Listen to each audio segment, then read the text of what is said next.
Hello everyone, আজ চলে এসেছি একটা নতুন ভিডিও নিয়ে। সকাল দিয়ে ভাবছিলাম কিছু একটা করব, তখনই দেখি এই দুটো বাচ্চা কি একটা বানিয়েছে। কৌটোটা খুলে ভিতরে দেখি আলতা আর কি একটা পাতা দিয়ে কি সব এরা বানিয়েছে। যাই হোক, মনে হচ্ছিল রক্ত, তো আমি ভাবলাম আজকে একটা প্র্যাঙ্ক করা যাক সবার সাথে। তারপর ওদেরকে জিজ্ঞেস করলাম কি তোরা রেডি? তো ওরা বলছে হ্যাঁ আমরা রেডি। তো আপনাদের তো বলাই হয়নি ওই মেয়েটা কে, মানে সরস্বতীকে তো আপনারা চেনেন, আর একটা যে মেয়ে ছিল তার নাম ছিল শ্রুতি। আর এই সরস্বতীকে নিয়ে পারা যায় না, সরস্বতী যার সাথেই থাকবে তার সাথেই ঝামেলা শুরু করে দেয়। তো এবার প্র্যাঙ্কটা শুরু করা যাক। আমি একটা প্ল্যান ভেবেছি, আমি আলতা দিয়ে এবং ওই পাতার যে কি বানিয়েছে ওটা দিয়ে আমরা করব না, আমি করব ওয়াটার কালার। একটা বাটির মধ্যে ওয়াটার কালারটাকে নিয়ে এবং জল দিয়ে অল্প একটু শুরু করে দিলাম আমাদের কাজ। আপনারা হয়তো ভাবছেন যে আমরা কি করতে চলেছি।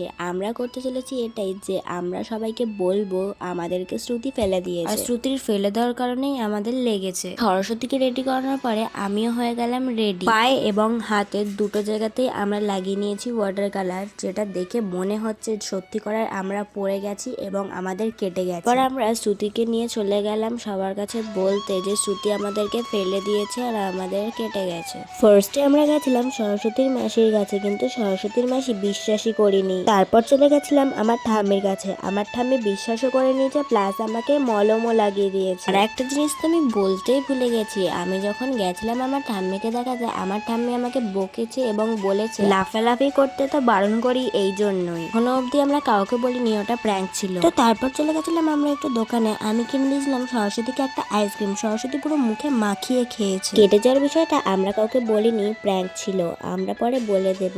আজকের ভিডিওটা এই অবধি।